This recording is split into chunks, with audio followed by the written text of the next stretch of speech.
ready to take off. Trip to South Dakota, over to Wyoming, and so on. So, let's see. It's a Dodge Challenger. So, should be fun. Okay, I'll be back. Heading west toward Toledo. It's also on the political turnpike. suicide. Do the Republicans not understand that separating families at the border will get them killed? Let's see what this baby is made of. The headlines coming out of this, while damaging to certain elements of the Trump coalition, actually energizing two other elements of the Trump coalition. We want to slow down because Second story of the week, which has I'm looking for a cover of this guy. undeniable smoking gun. We will stop him. Peter Strzok. That is the Yeah, he's smoking all right. People are trying to build the cesspool-like wall, but the cess is getting out of the pool. How bad was that IG report to the FBI and for critics of President Trump? Yeah, we were smoking all right. Stop it text message was a pretty striking revelation from that IG report, and we've already seen the president's allies and the president himself in the White House pointing to that as a I didn't ask for automatic, but when it's already automatic, so the White House briefing shortly after the report was go announced by the that business. while she wanted to get away directly on whether the FBI agent who wrote that text, Peter Strzok, should be fired.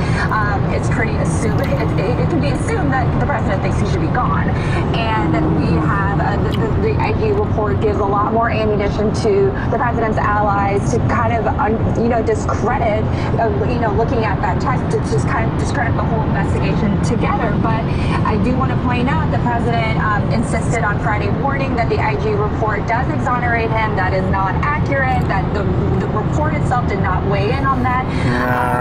You'll see this. I'll be back. Cadillac over there left me.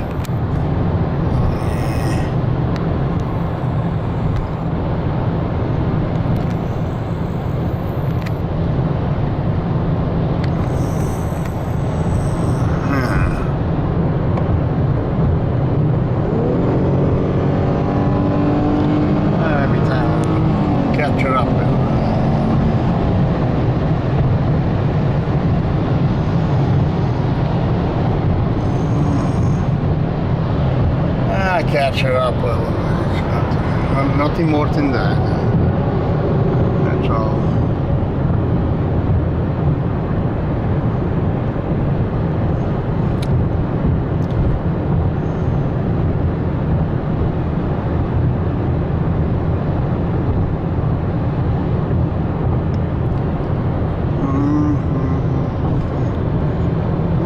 Where's this radio, man?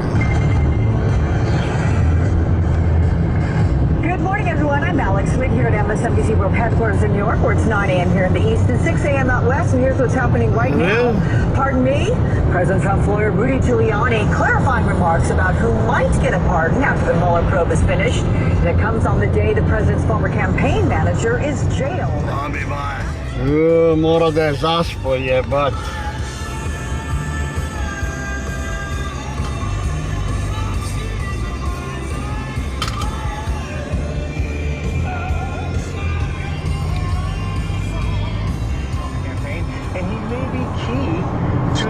Investigation into whether Donald Trump finally cleared up to Chicago. Russian election. Now came to the campaign on the way to Rockport, offering private briefings, and then and he was in very high-level meetings with Donald Trump. I believe that's what Robert Mueller wants him to talk about. South Dakota last question to you. We just had a conversation Minnesota with Elise Foley and John Burnett, talking about Mariana Tencio as well. I want to get a sense from you of how isolated this president is, how isolated this White House is on the issue of immigration. We played that back and forth, what President Trump said in the morning compared to what Raj Shah, the deputy press secretary, said later in the afternoon about what the president supports and what he doesn't. As these images continue to come out of the border, as we continue to hear the stories of children being separated from their toll booths all over the freaking place. Hold this policy, even as they try to divert attention from it, try to place them. Never enough for him. How long can this last, and how alienated is this White House becoming from other Republicans in Washington, D.C.? David, this is all coming to a head because, as you mentioned, it's House Republicans. It's even state leaders. 85 miles an hour, working with this administration. Extending what's called a dangle, where they're trying to compromise people by making an offer. Once they accept, they then have leverage over them to extort them to comply with demands. Or, I suppose, there is this suggestion that this is some sort of FBI sting. It seems unlikely that it's an FBI sting, though I guess, you know, the facts will come out at some point. But the reporting previously was that the investigation didn't open until after the FBI received information from the intelligence community about the statements by George Papadopoulos that went to Australia and then back to the United States in July of 2016. So it seems unlikely they would have made a run at Roger Stone as early as this reporting in May of 2016. But I think the big takeaway for me of all of this is that Roger Stone and Donald Trump Jr. did not do what we would want Americans to do, and that is report that you're being offered something from Russia in exchange for interfering with the election, so that we can prevent a foreign adversary from interfering with our elections. And they're going to have to pay taxes. They don't want to do that. Yeah. A lot of windmills around here.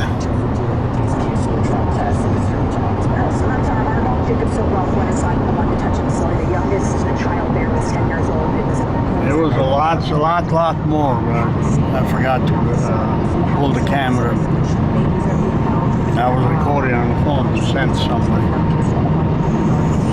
A lot more. That's good job.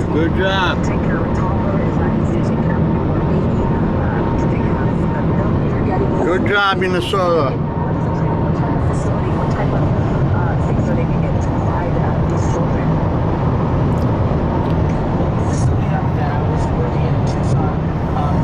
Getting close to the South Dakota's border. Boy, they had lots more. A lot more. They got it on the phone out there. Prior to this, were in construction or were in restaurant business or retail, so they really had a difficult time hiring people. It's windy today. I stopped over there by the rest stop. It's perfect. Good job. He concealed it, and only when he was caught, and we now know he was about to be caught because Michael Caputo, the Trump campaign's communications officer, had told this to Bob Mueller's investigative team.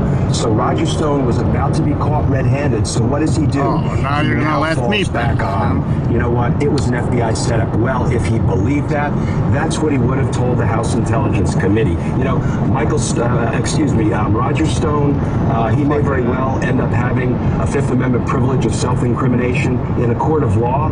But I have to tell you, based on the Washington Post reporting today, in the court of public opinion, Roger Stone has got some splaining to do. Evan, Glenn makes a really good point here in that if Stone and Caputo thought they were being set up by the FBI, they would have talked about this in their congressional testimony. They did not. They made a huge mistake there. And now what? Why not talk about it? If you're not guilty of trying to meet with the Russians, why not talk about it? Yeah, it doesn't make sense. Hey, my car needs a wash, but this is overkill, man. Welcome to the South Dakota. Speed limit 80 miles an hour. Bitch. Motherfucker.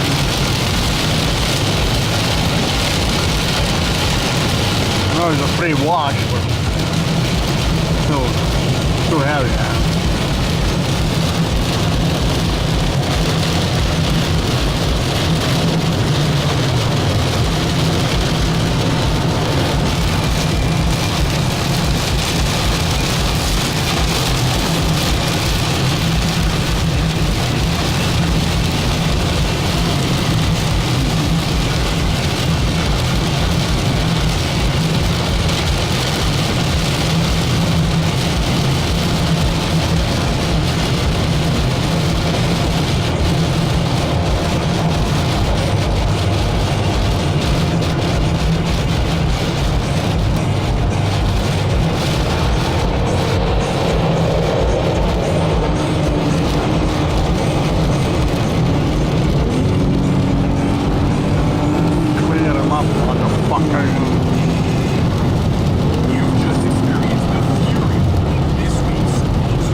so inviting. Thinking about it, separating kids from their moms and dads in March of last year. And now, last few weeks, this policy has actually been implemented in the range.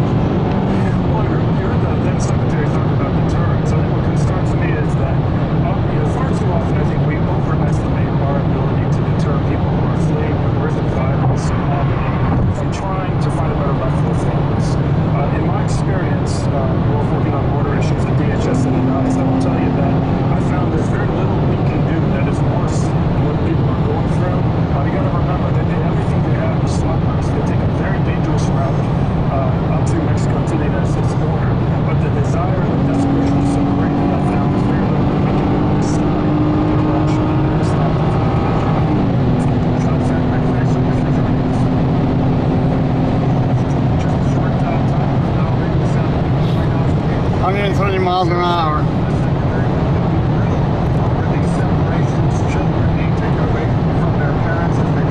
Of course, I gotta slow down. Another meeting between the Trump campaign and a Russian, this time Trump associate Roger Stone, now admitting he actually met with a Russian who was offering, quote, dirt on Hillary Clinton for $2 million. We have new details. That's So inviting. I don't know. It can rain. Gotta slow down now.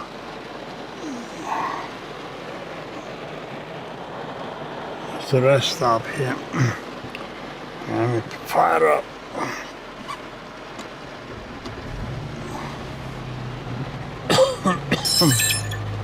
Yeah.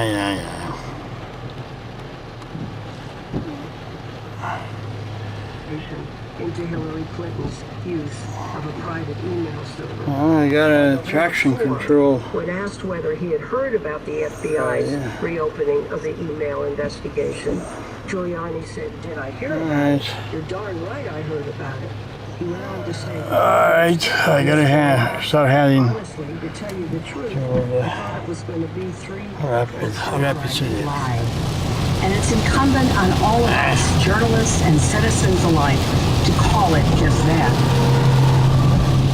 So that is the reality of what is happening here. 866-99-Furious, what are your thoughts and comments having seen some of these images and now seeing Donald Trump doubling down and saying he doesn't care, he's still blaming it on the Democrats, he's still claiming that this is about national security. Impeachment!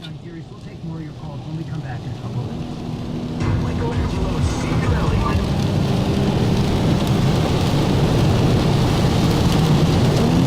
Yeah, 100 miles an hour rain.